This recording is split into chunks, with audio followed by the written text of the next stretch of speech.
సంఘటన దురదృష్టకరం. ఇది అందరికీ కూడా బాధను కలిగిస్తున్నాం.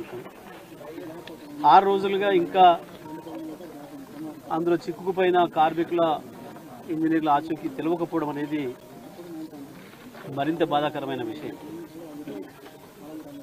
వాస్తవానికి దీంట్లో మేము ఇప్పుడే ఈ ప్రాజెక్టు పూర్వపరాలకు పోదలుచుకునేది, కానీ జరిగిన సంఘటన జరిగిన తర్వాత ఈ 6 రోజుల ప్రభుత్వం యొక్క పనితీరును పరిశీలించినప్పుడు పూర్తిగా ప్రభుత్వ నిర్లక్ష్యం దీంట్లో కనబడతా ఉంది. సంఘటన జరగడానికి కారణం ఇప్పటి వరకు వాళ్ళు నిపుణులు చెప్తున్న దాన్ని బట్టి చూస్తే, ఇప్పుడు పెద్ద నిరంజన్ రెడ్డి గారు చెప్పిన దాన్ని బట్టి చూస్తే తప్పకుండా ఇందులో ప్రభుత్వ నిర్లక్ష్యం ఉంది. ఎటువంటి అనుమతులు తీసుకోకుండా, ఎటువంటి పరిశీలనలు జరపకుండా అంత లోతులో తవ్వుతున్నప్పుడు దానికి కావాల్సిన జియాలజికల్ సర్వేస్ కానీ, ఇంకా ఇతర నిపుణుల సర్వేస్ కానీ, వాళ్ళకి సంబంధించిన అనుమతులు కానీ ఏవి తీసుకోలేదు. ఊరికినే గుడ్డిగా తవ్వుకుంటూ పోయినారు. ఎవరి ఒత్తిడి వల్లనో ఇది జరిగింది, ఇది సాధారణంగా జరిగే పని కాదు, ఇది ఎవరో ఒకరి ఒత్తిడి వల్ల జరిగింది అనేది అక్కడ వాళ్ళు మాట్లాడుతున్న దాన్ని బట్టి మనకు అర్థమవుతున్న విషయం. రెండవది, సంఘటన జరిగిన మరుక్షణం ఏ పద్ధతిలో స్పందించాలనో ప్రభుత్వం అట్లా స్పందించినట్టుగా కనబడతలేదు. ఇప్పుడు మేము హరీష్ రావు గారు మేమందరం వెళ్ళినప్పుడు అక్కడ ఉన్న చాలా మందితోని ఇంతసేపు మాట్లాడడం జరిగింది. హరీష్ రావు గారు ప్రతి ఒక్కరితో కూడా ఇంటరాక్ట్ అయినారు.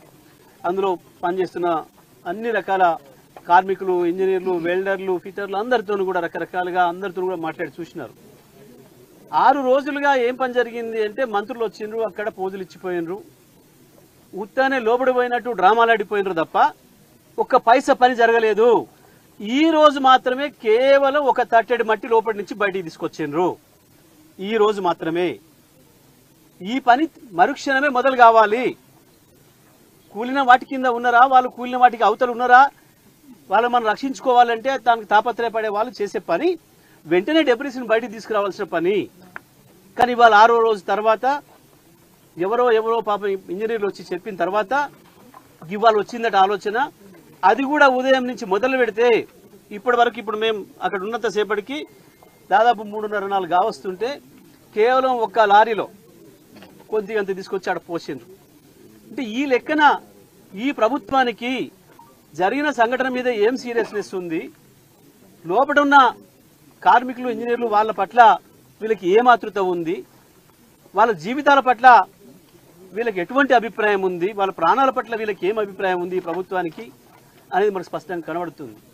ముఖ్యమంత్రి సొంత జిల్లా ఇంతవరకు పత్తా లేడు. కేవలం ఎన్నికల పర్యటనలు, వాళ్ళ బిగ్ బ్రదర్ని కలుసుకోవడానికి, బడేబాయిని కలుసుకోవడానికి సమయం ఉంది, కానీ ఇక్కడికి వచ్చిపోవడానికి కానీ, ఇక్కడ ఏం జరుగుతుంది తెలుసుకోవడానికి కానీ, ఇక్కడ ఒక 8 మంది ప్రాణాలు ఎక్కడున్నాయో తెలియకుండా ఉందన్న పరిస్థితి కానీ లేదు. మంత్రులు గాల్లో తిరుగుతున్నారు, గాల్లో మాట్లాడుతున్నారు, గాలి మాటలు మాట్లాడుతున్నారు తప్ప ఒక్కడంటే ఒక్కడు కూడా బాధ్యతాయుతంగా మాట్లాడిన వాడు కూడా లేడు. ఈ ఘటనకు పూర్తి బాధ్యత రాష్ట్ర ప్రభుత్వానిదే. ఈ గత 6 రోజులుగా జరుగుతున్న నిర్లక్ష్యానికి కూడా కారణం ఈ ప్రభుత్వానిదే. మేము దీన్ని తీవ్రంగా ఖండిస్తున్నాం. బీఆర్ఎస్ పార్టీగా మేము గత 6 రోజులుగా సమయం పాటించి ఉన్నాం. మేము అక్కడికి వెళ్తే అక్కడ ఏమన్నా ఇబ్బంది జరుగుతుందని చెప్పి అంటారేమో, వీళ్ళు మేము చేసే పనులకు ఆటంకాలు జరుగుతాయని అంటారేమో అని చెప్పి హరీష్ రావు గారు కావచ్చు, కేటీఆర్ గారు కావచ్చు, కేసీఆర్ గారి ఆదేశాల మేరకు మీరు ఉండండి, తొందరపడి మనం పోయే పని లేదు, ప్రభుత్వాన్ని చేయనియండి అని చెప్పి చూస్తే 6 రోజులు చూసినా కూడా ఇవాళ ఒక్క నిమిషం ఒక పని కూడా జరగలేదు.